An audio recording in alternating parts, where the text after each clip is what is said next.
presa al volo Anna Nani, cantautrice, non solo, giornalista, un bel personaggio del Delta, e perché la intervistiamo oggi?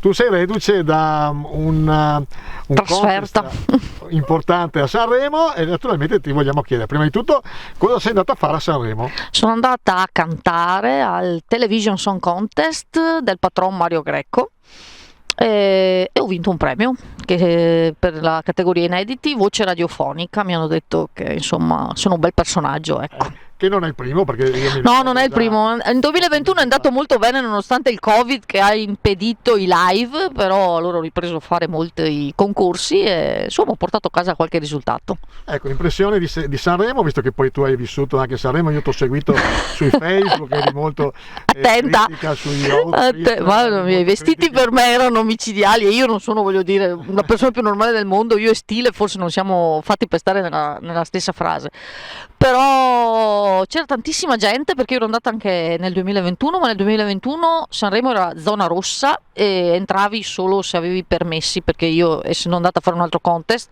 avevo permesso lavorativo praticamente per andare. Quest'anno invece è tornato un po' ai vecchi fasti, insomma c'era veramente tanta gente in giro, tutti con la mascherina.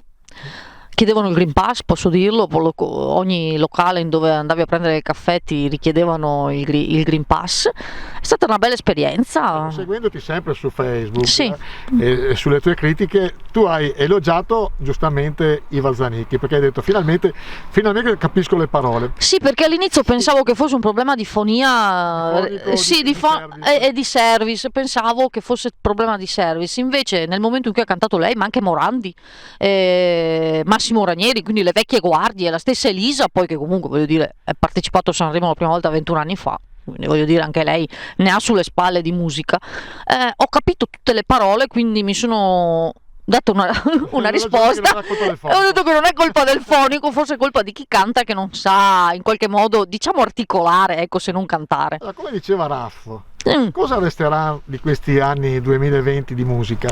Perché onestamente io che sono più anziano di te e sono rimasto ancora ai cantautori dove la parola era importante, anche io nonostante tutto, sì.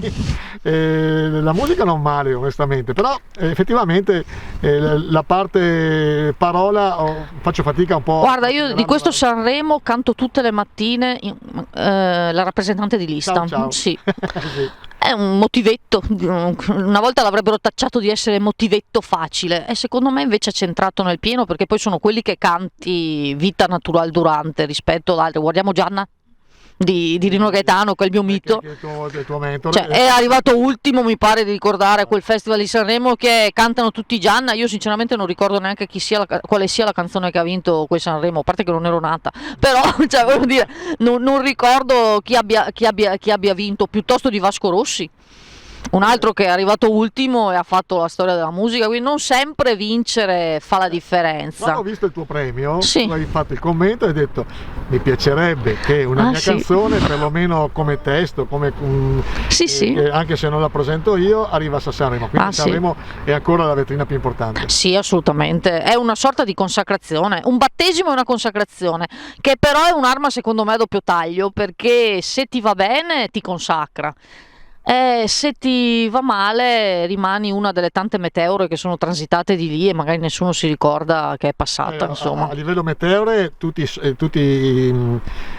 tipo X Factor, come si chiamano? I vari talent, una fucina, meteore, tantissime ne hanno fatte, anche troppo. Purtroppo se ne ricordano pochissimi e sono quelli che sono rimasti Noemi, Mengoni, Maneskin, vabbè, sì, cosa non hanno fatto i Maneskin? Ma è stata una perla rara i Maneskin rispetto a tutti gli anni che c'è X Factor, e anche Amici stesso sono 21 anni anche quello che c'è, voglio dire, è rimasta Emma e l'amoroso, che ricordi io adesso, chiedo scusa agli altri ma io non li ricordo. Comunque lunga vita alla musica, sempre. Ti posso fare gli auguri per la tua attività o ti porto sfiga? No, puoi farmi gli auguri, anche in bocca al lupo, io dico sempre viva il lupo. Allora in bocca al lupo. Viva il lupo sempre. Grazie Anna. Grazie mille a te Leandro, ciao.